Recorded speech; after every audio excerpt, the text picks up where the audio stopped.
Hola, soy la Basmati, de nuevo con vosotros, en compañía. Bueno, he de deciros una cosa, voy a hablar, aunque he hablado ya un millón de veces, pero estamos en el año Picasso, casi a un mes de 50 años de su muerte, que fue en abril, me parece que el 4 de abril o el 3 de abril de 1973. Y se está celebrando ya, o sea, ya hay exposiciones, va a haber más de 50 exposiciones por todo el mundo. Y bueno, y a propósito de Picasso, pues hay un artículo muy interesante hoy en El País que lo reflejo en mi blog y le pongo vídeos, fotografías, imágenes, estoy poniendo también el origen de las imágenes para que no me crujan. Y bueno, voy a hablaros de eso que espero que os resulte interesante. He titulado el canal Picasso antes que Picasso, porque el mundo anglosajón, que es muy poderoso, como se puede observar estos días en Miami por las subastas que se hacen, que nos dejan a todos con la boca así. Alemania, que es nuestro país más poderoso, 30 millones de euros ya es un disparate, y allí 1.600 millones en una puja. ¡Guau! Con el creador de Microsoft. Bueno, pues lo he titulado Picasso antes que Picasso, porque el mundo anglosajón se ha fijado mucho en el Picasso que llega a París, el Picasso Montparnasse, pero no se ha fijado en absoluto del Picasso español. Y entonces, como nosotros estamos aquí y podemos aclarar un poco de qué va este tema, pues ha habido un congreso en el Reina Sofía durante, o sea, ayer. Hoy es sábado, ayer, antes de ayer, el otro, 3 días con especialistas internacionales y se han limitado a el periodo de la vida de Picasso antes de irse a París, quién fue, qué hizo, porque está poco documentado, por decirlo de alguna forma, aunque se conoce. Y me ha llamado muchísimo la atención, se lo he contado a una amiga de Miami, Lola, greeting from Spain, que su abuelo, el padre de su madre, pues estuvo en Cuba, pues tenía 6 hijos, entonces se fue a probar fortuna a Cuba y bueno, y allí conoció una mujer, tuvo un hijo, después se fue, la dejó y ahora mismo cuando se filmó este documental había 30, no sé si 30 o 40 copias, apellido Picasso en Cienfuegos, me parece precioso, novelesco, interesantísimo. Yo tengo aplicado, o sea, para mí la palabra Cienfuegos es de la Revolución Cubana, cuando lo aprendíamos con, yo que sé, Jaide Santa María, Camilo Cienfuegos, todo, Che Guevara, de cuando éramos adolescentes. En fin, y en mi Cienfuegos lo tengo asociado a eso. Bueno, voy a contaros un poquito de qué va este congreso. Es un congreso internacional que se ha hecho en el Reina Sofía, en el Museo Reina Sofía, sobre la influencia de España en Picasso. Todo el mundo quiere que Picasso sea de su lugar. Los madrileños, los malagueños que sean de Málaga. Los catalanes con que estuvo en els Quatre Gats. Es verdad, él estuvo en Barcelona, su padre estuvo allí, que era profesor de dibujo, estuvo allí destinado en la Escuela de Arte y realmente, bueno, él tiene mucha influencia, pero él no se quedó en Barcelona. Mirad, las maldades que hacemos. No se quedó. Tengo el fondo. Sí, por favor, sigue, sigue. Está excavando un agujero en el sillón, así tengo los sillones. Él no se quedó en Barcelona porque la burguesía catalana, la cual pintó, o sea, trabajó para ella un poco, pues se quedaron en el modernismo. O sea, ni él, ni Juan Gris, ni tantos otros que fueron allí de españoles y además no lo discriminaron por ser charnego, porque él era muy taurino y muy andaluz. Esas cosas han sido después. Él estuvo allí unos años, se hizo anarquista, había una coyuntura del desastre anual, él estuvo también en Madrid, en la escuela. Sigue, por favor, anda. En la Escuela de Artes Oficios o en la Escuela de Bellas Artes, no me acuerdo, y fue el asesinato de Prim. En fin, él está en una época muy convulsa, que es cuando se pierde las colonias de Cuba, Puerto Rico, y España entra en crisis, en depresión, porque, en fin, ya no queda imperio. Y, en fin, y porque los norteamericanos la usurparon de manera brutal. Cuba hubiera sido independiente, efectivamente, pues como el resto de colonias, porque había una inercia ya de que se independizaran, pero la manera que tuvieron los norteamericanos con la provocación del Maine y todo eso, y es la razón por la cual cuando fue la Revolución Cubana todos nos alegrábamos diciendo, vale, gringos, fastidiaros, vaya cochinos, fastidiaros toca. Pero bueno, no nos hagáis caso que yo era adolescente, pero en el fondo de nuestro corazón nos alegrábamos de que las cosas no le salieran a los otros, porque se la debíamos, aquí el antiamericanismo. Bueno, hablando de todo un poco, bueno, ese abuelo pues engendró un hijo y ha dejado allí descendencia con nombre Picasso. Y hay un documental precioso que se ha puesto en este congreso que se ha hecho en el Museo Reina Sofía de Madrid. Bueno, este periodo de Picasso antes de París, antes de Montmartre, es un periodo de fin de siglo en el cual su familia, él se marcha, su padre quiere que vaya a Madrid a estudiar y tienen que hacer como un crowdfunding porque el sueldo de profesor de una escuela de bellas artes pues era pequeñito para una familia de 5 miembros. Una hermana suya había muerto de difteria, pero bueno, eran 4 miembros, había que mantener una casa y Barcelona era más cara y sigue siendo más cara que el resto del país porque también tiene un nivel de vida más elevado. Bueno, voy a ver si lo cuento un poquito. Picasso, os he dicho que tiene una infancia tranquila en Málaga. A su padre le gustan muchísimo los toros, es muy, muy andaluz, pero se da cuenta, él tiene un tío también que es militar, que es muy prestigioso, que descubre toda la corrupción que hay con lo de la guerra de Marruecos, que se remonta al rey. El rey era el culpable de que muera muchísima gente sin comida, de que no haya munición suficiente, etcétera, etcétera. Él tuvo que parar porque le hubiera costado su profesión. Y él estaba convencido que era el ejército el culpable y no, era el rey. Entonces dijeron, para, se llamaba Picasso y era hermano del padre. Bueno, él tiene una infancia muy tranquila en Málaga, su padre era pintor también, pintaba palomas, por eso también él pinta también palomas y tiene una hija también que se llama la Paloma, pero también por la idea de la paloma de la paz. Él dice que no lo entiende porque las palomas siempre son muy conflictivas y muy peleantonas. Él tiene, bueno, vuelvo a repetiros que él, digamos, la infancia la pasa en Málaga, pero el padre, digamos, quiere promocionarse como buen funcionario y está muy bien porque tiene una familia de varios hijos, 3 hijos, y entonces decide buscar un destino para ir haciendo puntos, para que España siempre ha sido y sigue siendo un país de funcionarios, un país meritorio, muy del siglo XIX, de hacer currículum, con lo cual los emergentes que valen se nos largan al extranjero, 3 millones en el exterior. Bueno, él está en La Coruña, pero el padre que adora el sol y no puede resistir la lluvia. Coruña es preciosa. Yo he estado y es una maravilla. Se come de maravilla, es bonita. Pero para un andaluz que llueva día sí, día también, el padre estaba de luto, no había toro. Bueno, estaba para que le diera algo. Entonces se entera de que en Barcelona hay una plaza de catedrático y opta a ella y la consigue, tenía puntuación suficiente. Entonces se va, dice Picasso que el único en Coruña empieza a dibujar y a pintar, en cantidad y digamos en calidad. Dice que el único que estaba contento en Coruña era él, que le encantaba y le gustaba muchísimo. Es que es muy bonita, pero es que está todo el día lloviendo. Si hay alguien de La Coruña, saludos desde aquí, que no tengo nada. En mi tierra, cuando vienen nubes para llover, que luego no llueve, hacemos una fiesta y todo, comemos migas, que es una comida especial. Bueno, a ver, digresiones aparte.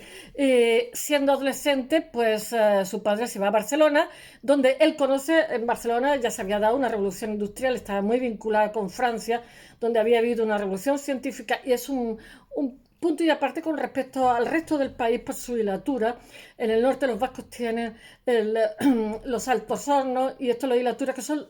eh, junto a Cartagena, los 3 puntos donde Alfonso XII en el siglo XIX se apuesta por ellos, haciendo que el resto del país sea como un granero donde los empleados, o sea, donde la gente emigra a estos 3 puntos para conseguir tener un trabajo digno y una vida digna, porque era un país muy agrícola y donde solamente había unas pocas familias, que no había clases sociales, había ricos y pobres.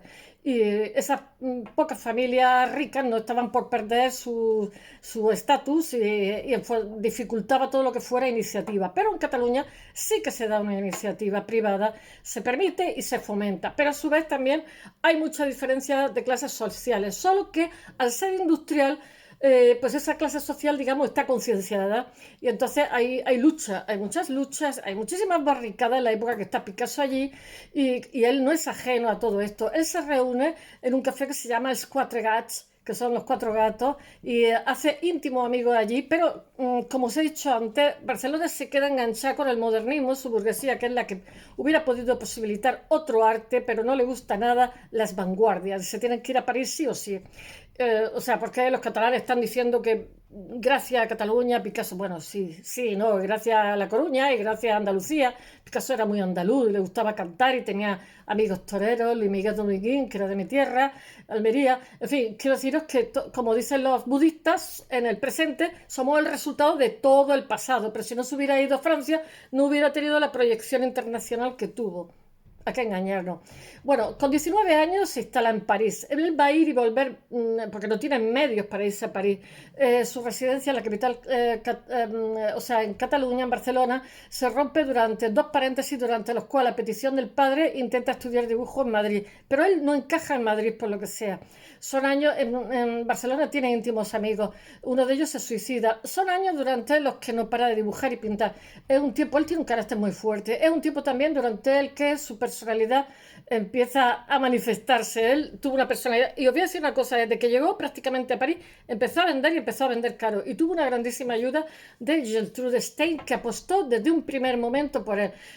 Ya os he hablado de Gertrude Stein, que eran judíos norteamericanos, él y su hermano, y eran coleccionistas, y entonces van a apostar por lo que empieza. Entonces ella apostó por un Picasso que después se metió en el cubismo, que era muy difícil incluso para aquella época, y ella siguió comprando y comprando cuadros a Picasso para que éste pudiera sobrevivir y pudiera llegar a ser artista. Entonces, gracias a ella, Picasso de alguna forma fue lo que fue.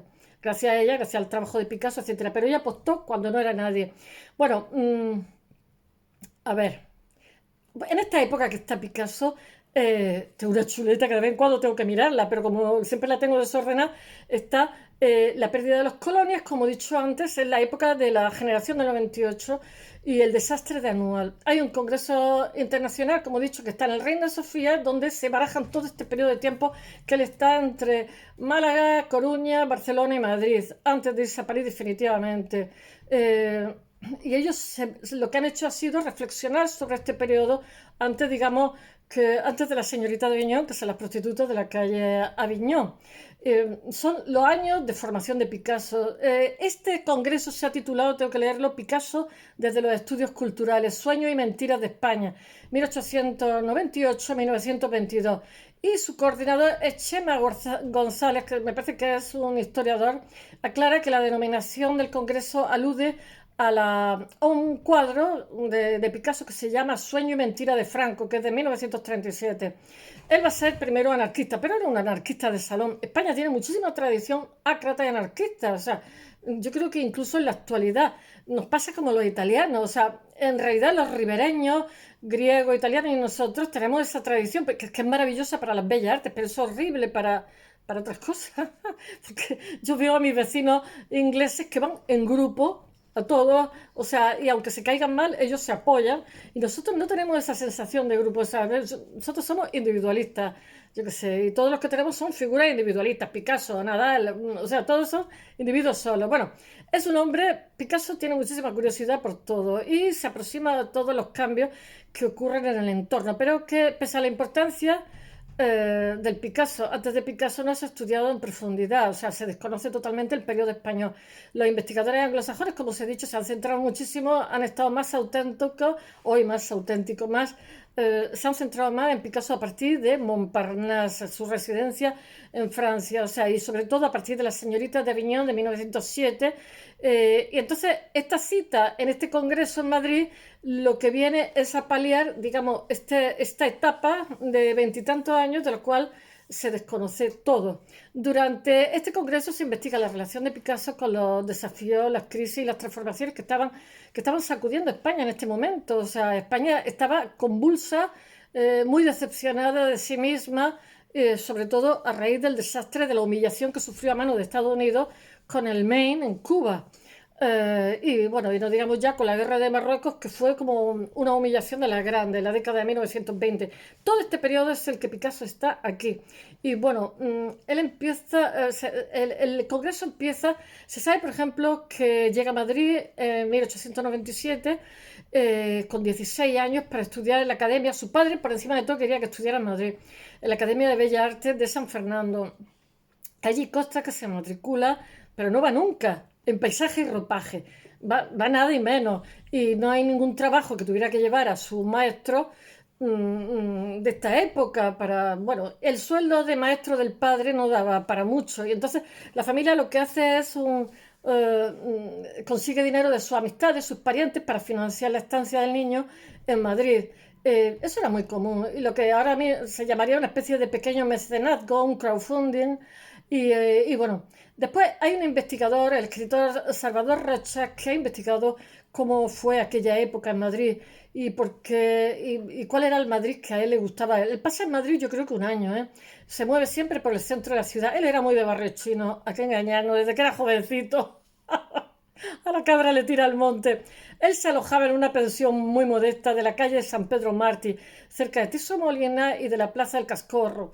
El comienzo del rastro, lo más parecido a un barrio chino, qué casualidad, un barrio chino de Barcelona. Bueno, en agosto de ese mismo año es asesinado el presidente Antonio Cánovas del Castillo. Son años de mucho, muy convulsos en nuestra historia, por el anarquista italiano Michel Angiolillo. Y la represión y las revueltas son moneda común cada día. Madrid es una ciudad totalmente asustada y deprimida en la que abundan los suicidios y los asesinatos. Y están, bueno, están fatal. Uno de los lugares favoritos para suicidarse es ¿cómo se llama? El viaducto de Segovia, que yo creo que han seguido suicidándose hasta hoy en día, se tira la gente de allí, que es siniestro, de verdad. Porque fue construido en 1874, entonces en aquella época seguía, este es el contexto. Él pasó unos días, Picasso pasó unos días entre las salas de los museos del Prado, el Retiro y el Botánico. Pasaba ese tiempo ahí por cosas que ha comentado, por registros que hay de su vida, que los contaba él, porque sigue manteniendo amigos españoles. Bueno, por la noche está por las calles del Codo y el Biombo, y él lleva en aquella época una capa y fuma en pipa, como buen bohemio, joven bohemio. Bueno, el segundo, la capa es muy española, muy española. A mí me parece precioso, son caras, son carísimas en este momento. Te la tienes que hacer un sastre. Yo no sé si las venden, que la tienen que ajustar a tu cuerpo, porque si no es un churro.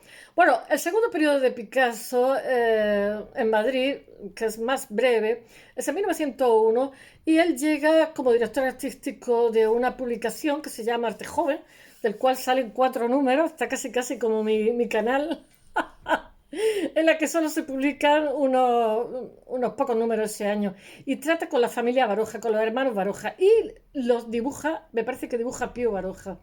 Pío Baroja dice de Picasso que es un tipo raro. Yo a Pío Baroja lo he leído entero, parece que era médico, lo que pasa es que se dedica a escribir. Muy interesante, el árbol de la ciencia.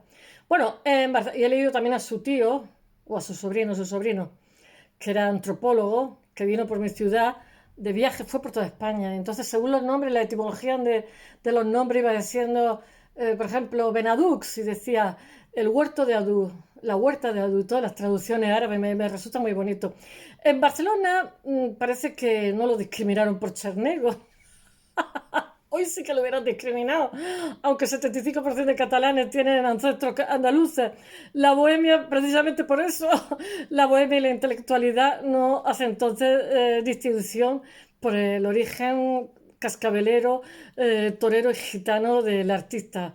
Bueno, eso dice uno que fue amigo suyo, que se llama Ángel Fernández Soto. Dice, la periodista e historiadora Concha Rodríguez ha estudiado a fondo esa época, los años barceloneses, porque es que en Barcelona yo creo que estuvieron Adán y Eva, empiezo a sospecharlo. Colón era de Barcelona, yo que sé, Cervantes era catalán, la época de Picasso más fue Barcelona, bueno, es que de verdad se les va la olla. Pero a mí todo, yo estaba viviendo 2 años en Barcelona y me parecía maravillosa, lo que pasa es que le huelen las cloacas en verano, pero como casi todas las ciudades grandes, y tiene un problema de ventilación grande porque tienen una fila de montaña, entonces ahí se estanca el humo y bueno, te toca respirar humo. Bueno, ahí está el joven Pablo Picasso. Y que entonces lo que dicen en el Congreso es que la familia, su padre, su madre y tal, viven de forma modesta porque Barcelona es muchísimo más cara, como he dicho antes. Viven en la calle de la Merced, qué nombre tan catalán. Ellos tienen una economía modesta porque, claro, en Málaga siguen teniendo casa y, claro, en Málaga la vida les sale más barata. Aparte que es más barata, tienen casa. Y entonces, esta economía algunas veces lo que hace el joven Picasso es que hace carteles para los espectáculos, para ganarse, para los espectáculos nocturnos y se gana un dinerillo. Y bueno, y si con su dinero se alquila un cuarto que comparte con algún otro artista en el que uno de pinta de día y el otro, bueno, que los dos pintaban de día y por la noche bebían. En el Café Els Quatre Gats conoce a muchos de sus mejores amigos y artistas y comienza a retratar sobre el cartón a la burguesía catalana. Pero su apego al modernismo, el apego al modernismo de la burguesía catalana hace que tengan que emigrar la mayoría de estos artistas a París, porque se encuentran, como se dice ahora, un techo de cristal. El escenario que se mueve es muy convulso. Incluso París hace poco que ha tenido las barricadas y bueno, ha sido una auténtica tragedia. Ahora aprenden la lección, ¿eh? Y la mayoría de naciones que hay alrededor aprenden la lección y empiezan a invertir en mayores escuelas, en mayores hospitales del Estado, precisamente para que no haya esas revueltas tan brutales que además después tuvieron unas represiones más brutales todavía. Mataron a mujeres embarazadas, a niños, fue una cosa. Hay unas fotografías que digo, prefiero no verlas. Bueno, en el Congreso miraron, o sea, una persona gastó una broma diciendo que Barcelona en aquella época era el récord mundial de las barricadas. Es verdad, ¿eh? Y en la guerra civil también hicieron muchas. ¿Y qué es lo que hizo Picasso? Pues hay un historiador que se llama Josep Casal que recuerda que Barcelona le atrajo mucho porque era un foco de idea avanzada con respecto al resto del país. Eso es cierto. Pero bueno, él llegó a Barcelona porque su padre lo mandaron a Barcelona, también hay que decirlo, que a lo mejor no sabemos. Él era una persona inquieta, deseoso de nuevas experiencias, como la mayoría de los jóvenes. Y como fue el caso de muchos intelectuales españoles que después del desastre de 98 se decantan por el anarquismo. Él era un anarquista de salón. Los españoles somos todos toreros de salón, o si no todos, la mayoría. Pero su anarquismo era artístico, individualista y tanto. Era muy de vanguardia, era disidente de la clase media que buscaban ideas para romper con todo, para renovar lo existente y él va a ser el rey de la vanguardia, o sea, él y Duchamp desde otra perspectiva. Y de hecho hay una pugna entre ambos por saber quién sobrevive. Depende en qué época predomina más uno u otro. O sea, Picasso en la acción y Duchamp en la idea, el concepto. Bueno, pero pocos de esos intelectuales llegan a ser anarquistas declarados. Hay detalles de la vida dura de la bohemia parisina que los artistas comparten en Montmartre, que se morían de hambre, pero sin no es poético. Y a partir de la Comuna de París, la capital francesa, a principios del siglo XX, hay alrededor de 5.000 artistas que están censados. Montmartre está así, de gente de todo el mundo, ¿eh? Rusos, polacos, yo qué sé, italianos, españoles. Max Jacobs y Picasso se conocen en 1901 y en diciembre de 1902 conviven en un apartamento del Boulevard Voltaire, tan pequeño, Boulevard Voltaire 87, tan pequeño, era un habitáculo tan diminuto que en él solamente cabía una cama. Entonces, mientras que uno dormía, el otro trabajaba, anda que la pesta guarras ni te cuento. Y mientras que el otro trabajaba, el otro dormía. Así estaban las cosas, de pequeño que era. Y bueno, tenían que compartirlo porque no tenían más. Pero ya os digo que Picasso en principio empezó a ganar bastante. En 1906 él ya estaba sentado en París y hace un viaje definitivo para su carrera. Con 24 años, él comienza a encontrar su espacio y se vende muy bien, a la vez que él no para de retarse con nuevas formas. Él va a evolucionar mucho, va a tener un periodo rosa, un periodo azul, cubismo, en fin, va a ser. Por eso muchas veces la gente dice, ay, siempre pintan lo mismo. Bueno, pero todo el mundo no es Picasso. Aparte que agotó también toda la fórmula, porque ya había emergido la fotografía y el cine. Bueno, uno de esos retos era muy trabajador, le genera una tensión tan grande que coge y se va a Osol, que era uno de los pueblos más altos de Cataluña, un minúsculo pueblo que tenía 150 habitantes, estaba por ahí perdido. Picasso decide hacerle un retrato a la que está siendo su mecenas en París, que en aquella época era poderosa, creaba tendencia, por llamarlo de alguna forma, lo publicitaba, que era Gertrude Stein. Y entonces le dice que le va a hacer un retrato en agradecimiento, etcétera. En una época que era bueno todavía. Y bueno, la escritora y mecenas estadounidense acepta. Lo que pasa es que él le hace una primera capa y después se la borra. Y entonces le hace una capa, o sea, una cara que es ya cubista, ¿eh? Y bueno, es que ella tiene una cara muy bestiaza también. Y que dice, bueno, él acompaña acompañado de Fernand Olivier, que es su compañera de entonces, y su Fosterre, Fernand Olivier, la compañera entonces de... Sí, ascendió a lomos de un mulo hasta Gosol, el segundo pueblo más alto de Cataluña, que tenía entonces 150 habitantes, que lo he dicho, era un pueblo de pastores y de gente que se dedicaba a trasquilar ovejas. Picasso trata con mujeres que ejercen un matriarcado sin fisuras. Siempre las dos zonas más desarrolladas de España, que han sido el País Vasco y Cataluña, son más matriarcados que patriarcados. Y Andalucía un patriarcado, pero bueno, recalcitrante. Me van a matar. Ellas proveen y organizan. Parece que con las facciones duras que tienen del frío, porque el frío les reseca la cara, tienen los cutis destrozados por el viento y el frío. Sin embargo, ellas son poderosas, son fuertes y son las que toman las decisiones. Y allí retrata a su amiga Gertrude Stein. Bueno, y le pone una cabeza que parece una cosa rara. Es una cabeza protocubista, porque él ya está con un cambio de registro que le va a llevar al cubismo, en un cuerpo del periodo rosa, y es un retrato de transición, se ha hecho muy famoso, una de las imágenes más poderosas del siglo XX, junto con la señorita de Viñas, etc. En Picasso según la época que se esté mirando, hay obras emblemáticas. La Guernica nada tiene que ver con la época rosa, la época azul o el retrato de Gertrude Stein. Bueno, una de las cosas más importantes del Congreso es la proyección de, como os he dicho antes, de un documental que se llama Picasso en blanco y negro, que es de Julia Mirabal y está coproducido por Francia y España en el 2000. Tiene 23 años, dentro de nada el film se ha podido ver en algún festival, con lo que sigue siendo bastante desconocido para el gran público. Trata de una familia afrocubana que deja en Cienfuegos su abuelo, Francisco Picasso Guardeño, padre de María Picasso, que es la madre de nuestro Pablo Ruiz Picasso. Cuando tiene 43 años y una familia de 6 hijos, en Málaga, el abuelo emigra a Cuba para hacer fortuna y allí se une a una afrocubana muy guapa con la que tiene un hijo, y cuando el documental se firma, había registradas más de 40 personas con el apellido Picasso. Dice, no consta que Pablo Ruiz Picasso supiera nada de este tema, de sus parientes caribeños, ni siquiera que conozca su existencia. Bueno, espero que os haya gustado el artículo del País y mis digresiones. Hasta mañana.